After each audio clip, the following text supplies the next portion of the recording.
इतिहास एक कहानी। इस सीरीज में हम भारत के इतिहास को विस्तार पूर्वक पढ़ रहे हैं। पिछली क्लास में हमने इतिहास के परिभाषा को पढ़ा। इसके अलावा यह भी जाना कि इतिहास को आसान रूप देने के लिए इतिहासकारों ने इसे 3 भागों में बांट दिया। पहला प्राचीन इतिहास, दूसरा मध्यकालीन इतिहास और तीसरा आधुनिक इतिहास। पहला प्राचीन इतिहास। पिछली क्लास में हम प्राचीन इतिहास को पढ़ रहे थे। मानव के उदय से लेकर 10वीं सदी यानी ईस्वी तक का भारत का इतिहास प्राचीन भारत के इतिहास में आता है।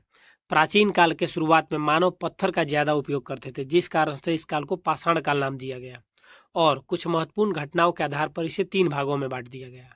पहला पूरा पाषाण काल, दूसरा मध्य पाषाण काल और तीसरा नव पाषाण काल।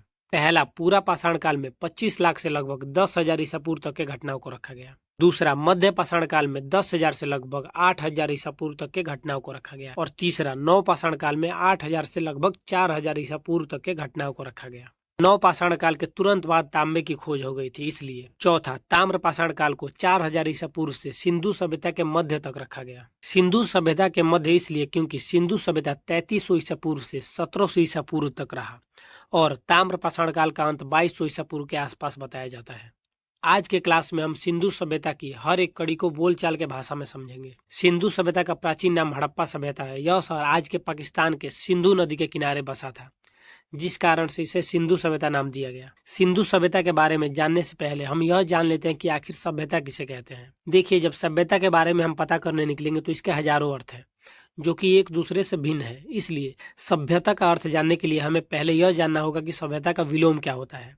तो सभ्यता का विलोम शब्द बर्बरता और अराजकता है। अराजकता का अर्थ है अव्यवस्था, भ्रम, विकार, गड़बड़ी, दंगा, उथल पुथल, विद्रोह, क्रांति और कोलाहल तथा गैर सरकारी या आतंक का शासन, यानी कि ऐसा स्थान जहां कुछ भी व्यवस्थित न हो, जहां आतंक का राज हो, समाज असभ्य हो।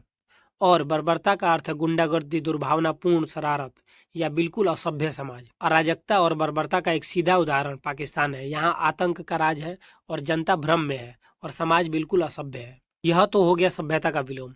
अब सभ्यता को समझिए। जहाँ समाज सभ्य हो, जनता के ऊपर एक योग्य शासक हो, जहाँ का व्यापार दूर दूर तक फैला हो, जहाँ के मानव समाज के अंदर सकारात्मकता हो, जहाँ के लोग विकास के साथ साथ अपने धर्म, संस्कृति, कृषि तथा शिक्षा को महत्व देते हो, जहाँ अच्छे सड़क, सबके पास घर और सोच सकारात्मक हो इत्यादि। दुनिया की 4 सबसे पुरानी सभ्यताएं हैं। पहला मेसोपोटामिया की सभ्यता, दूसरा मिस्र की सभ्यता, तीसरा सिंधु घाटी की सभ्यता और चौथा चीनी सभ्यता। दावे के साथ नहीं कहा जा सकता कि इन चारों में सबसे पुरानी सभ्यता कौन सी है, लेकिन कुछ नए खोज के अनुसार यह माना जा सकता है कि सिंधु घाटी की सभ्यता दुनिया की सबसे पुरानी सभ्यताओं में से एक है। मोटा मोटी देखा जाए तो इसे 8,000 ईसा पूर्व माना जा सकता है और इसके अलावा बाकी की सभ्यताएं ज्यादा से ज्यादा 4500 से 5500 ईसा पूर्व तक भी नहीं हो पाती। यह बात 1826 की है। उस समय भारत में ब्रिटिश का शासन था, जब ब्रिटिश फौज का एक सैनिक जेम्स लुइस उर्फ चार्ल्स मैसन ने फौज की नौकरी छोड़ दी, क्योंकि उसे पुराने सिक्के इकट्ठे करने का शौक था।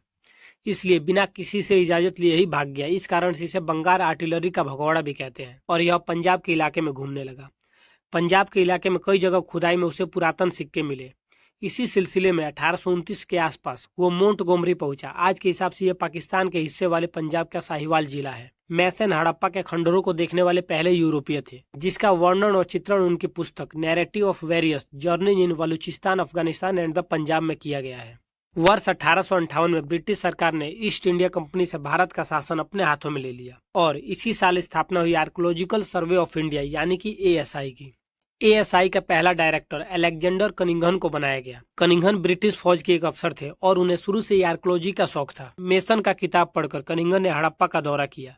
कनिंघन बौद्ध स्तूपों की खोज कर रहे थे, इसलिए उन्हें लगा कि यह कोई खोया हुआ बौद्ध शहर होगा। यहाँ खुदाई के दौरान कनिंघन को पत्थर की मोहरें भी मिली, सरल शब्दों में ठप्पा लगाने वाली सीलें, जिनका प्रयोग हड़प्पा काल में होता था। कनिंघन ने अनुमान लगाया कि ये 1000 साल कोई पुरानी सभ्यता है। वर्ष 1904 में जॉन मार्शल ने ASI के डायरेक्टर के पद की कमान संभाली।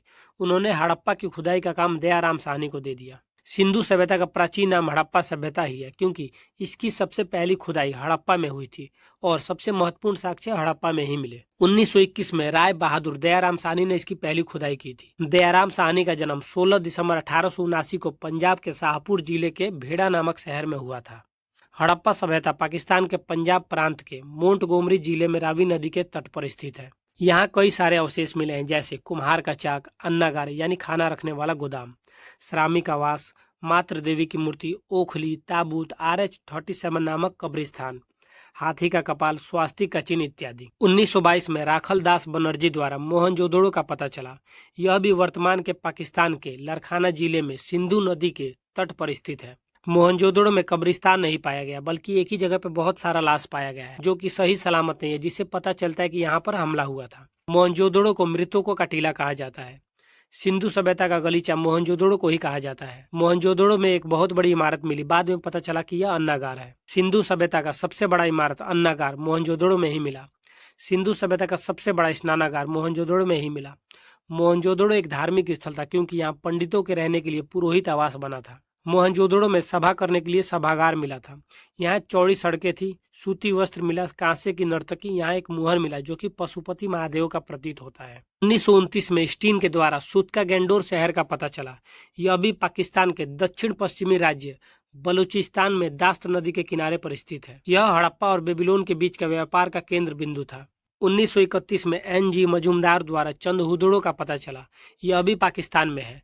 यह डायरेक्टली सिंधु नदी के किनारे मिला है। यहाँ ज्यादातर सामान महिला से रिलेटेड मिले, जैसे मेकअप का सामान, जिसमें अलता, लिपस्टिक, छोटा शीशा है। इसके अलावा सुई धागा, अलंकृत मनका, बिल्ली का पीछा करता हुआ कुत्ते के पैर के निशान। सिंधु सभ्यता का एकमात्र शहर चंदहुदड़ो है जो दुर्ग यानी बाउंड्री से घिरा नहीं था। 1953 में कालीबंगा का पता चला घोष के माध्यम से। यहाँ ऊँट की हड्डियां, जुता हुआ खेत और हल मिला। चूड़ी, यज्ञ का सामान, अलंकृत ईंट, हवन कुंड मिले। 1954 में लोथर का पता चला SR राव के माध्यम से।